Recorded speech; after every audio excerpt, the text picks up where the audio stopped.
guys. This road is like unpaved, so I'm sure the sound is not perfect, but I'm going to take little snippets throughout kind of my time running around today and just throw together this vlog.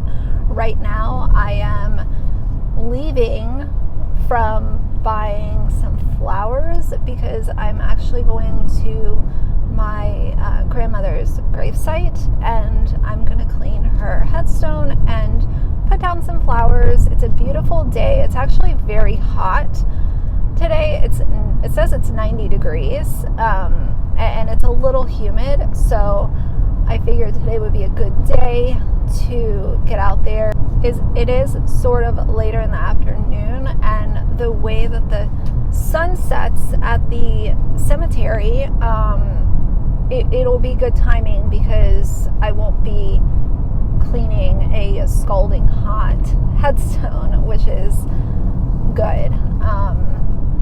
But there's a lot of shade over there and stuff anyway, so either way, none of that matters. But I got some beautiful flowers. I will show you guys once I stop what they look like, or I'll insert a photo or something so you guys can see them. They're so pretty. They're like this really bright yellow. My grandmother loved carnations. I don't know why, like carnations is such a, I mean, you know, rest her soul, but carnations are such a basic flower to like, but she really liked them. So I didn't get her carnations this time, but they look kind of similar to a carnation. They're just so pretty. So that's what I'm doing now, and I was thinking about maybe stopping by the Container Store, possibly, just because it's kind of out of the way. But we'll see. We'll see what the day brings us. I have a smoothie, and it's so good. I ended up making it at home before I got out for the day. And by the way, when I say smoothies, I'm not talking about like kale and a bunch of, you know, greens. I'll put a little bit of spinach and then usually lots of pineapple juice, some strawberries, and sometimes some cucumber, depending. So don't get the picture that I'm, you know, some kind of like super healthy person, because I'm not.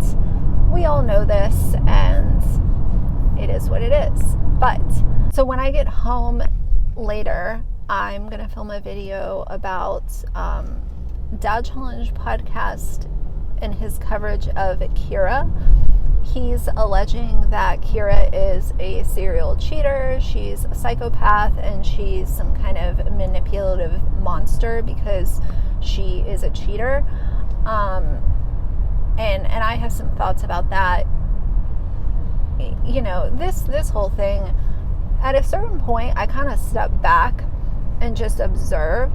Unless I'm really asked to look into something, like I'm just kind of like observing as I can stomach it, because the guy is such a misogynist pig, and it sort of seems like because he has the platform size that he has now, it's like he doesn't even care about being a misogynist pig towards the females that he talks about.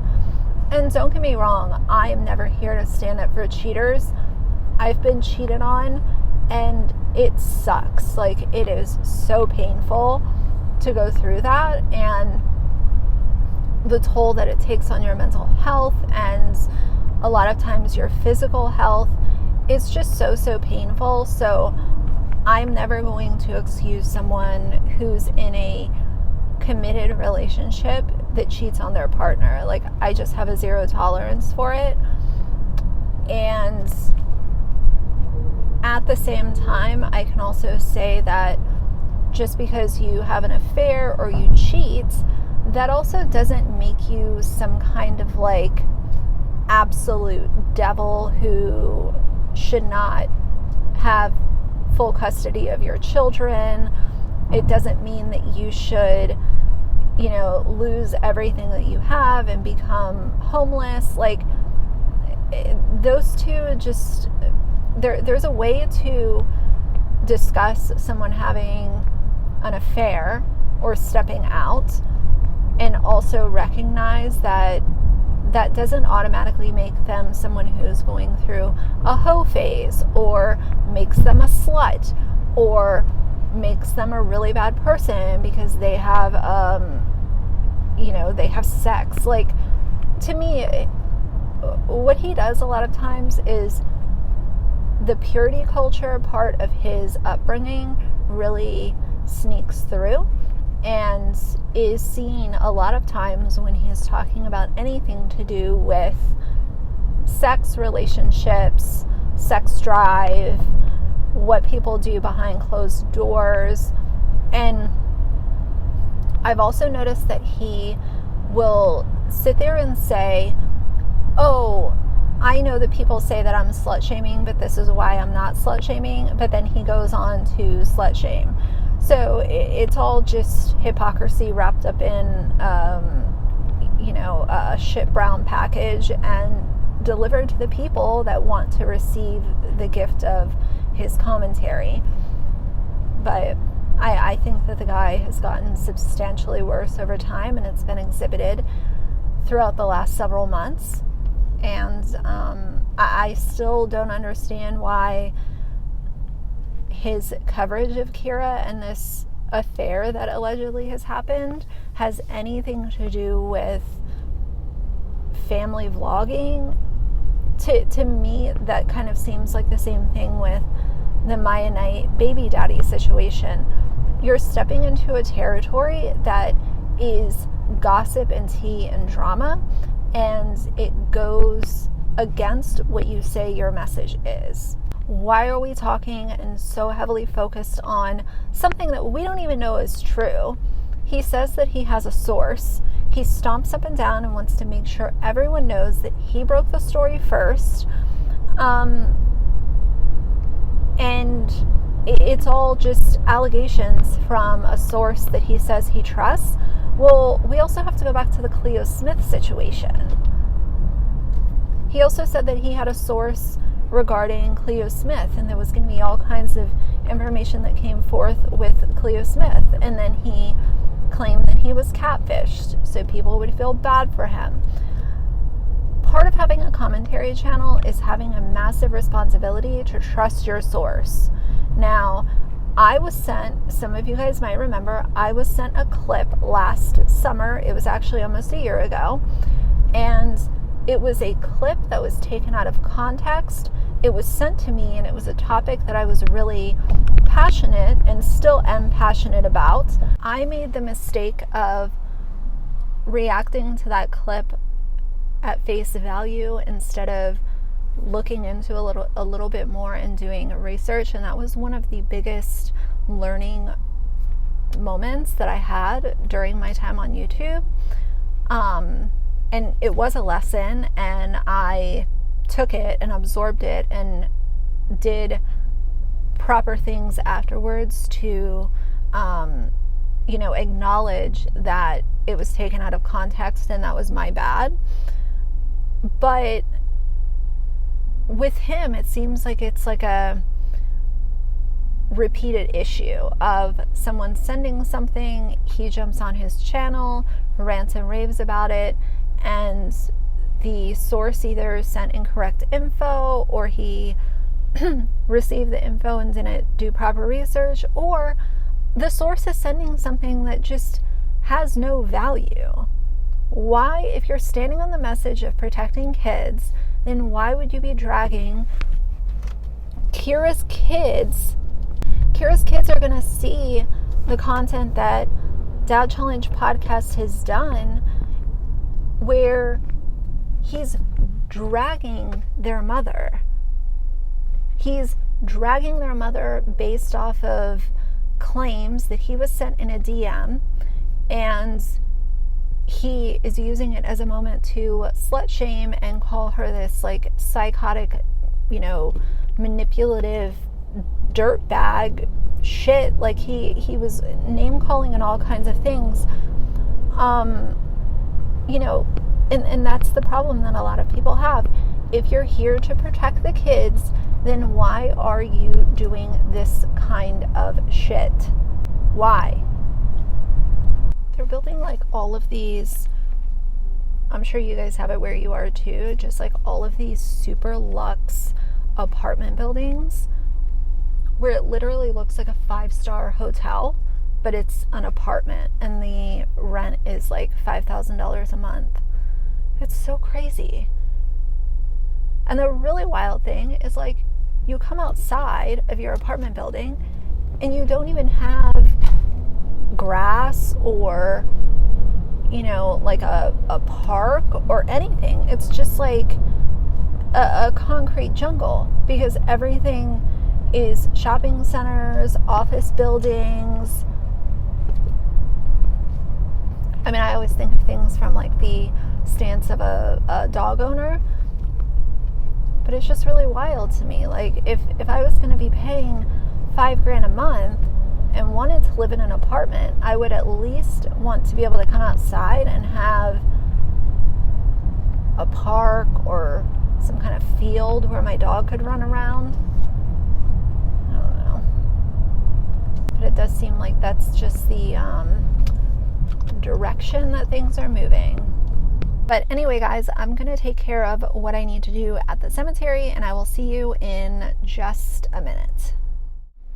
Done at the cemetery, and I ended up driving by my grandma's old house, and I saw a sweet little boy in the backyard playing with whom I assume is his mother.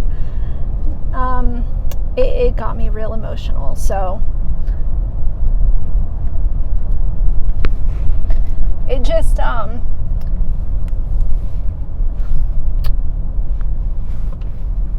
thought I was done crying.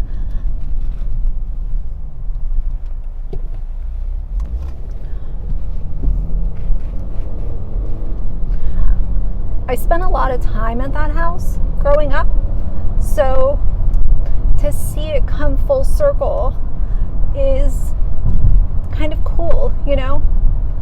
Just to see, you know, she had a beautiful home. It was not really big or anything like that, but it was just perfect. You know, it had character and a beautiful, beautiful, big backyard.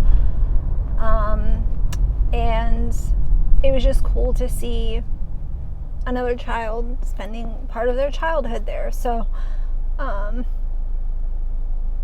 yeah. I think the person or people that were living there up until now, because it's been a rental home, I'm pretty sure that they didn't have kids, or if they did, the kids were not small. Just because I would never see toys or anything like that. And now, you know, there's like a little playhouse in the back and, you know, toys, and you can just tell that a child lives there. And then to, you know, once I kind of passed it and saw the child in the backyard, it just made me kind of sad, but also it's just nice to see that her, you know, her former home is being used for a child to be able to spend time outside on like a beautiful day. So either way, I missed her so much.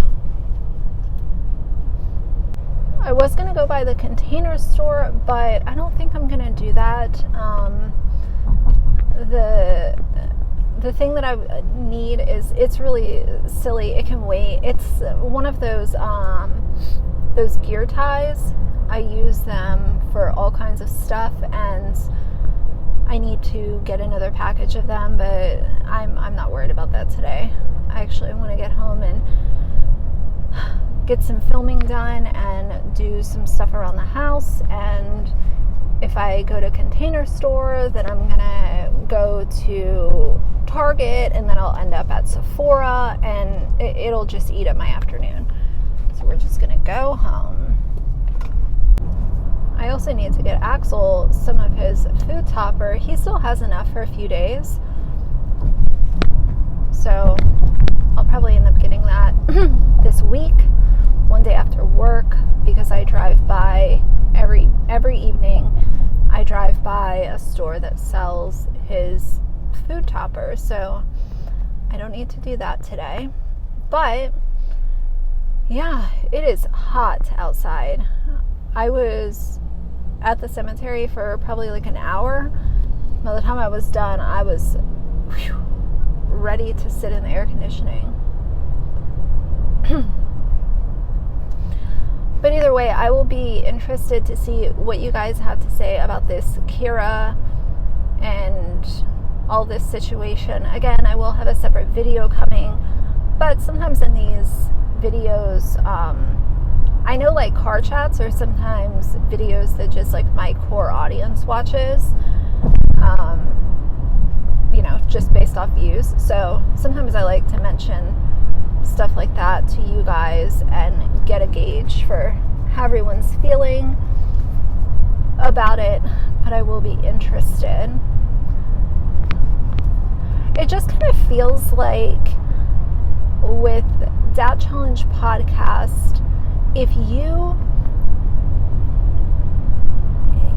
have a high sex drive, if you talk about sex, if you engage in an open relationship, if you talk about what you do behind closed doors, it's just kind of like one of those things on his little checklist of what makes people bad moms.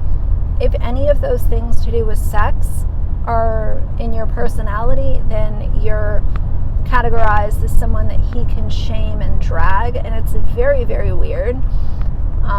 Again, I don't understand why we're diving so deep into someone's alleged affair when it hasn't even been proven. It's coming from who he claims is a source.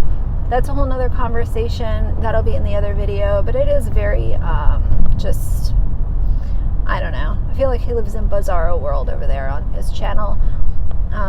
But either way, that's just what we're dealing with right now. So I will let you guys go. I know that this was a shorter video, but that's just how it is sometimes. So for now, if you like the video, please leave a like and a comment. And if you'd like to see more from me in the future, please subscribe. See you guys soon. Bye.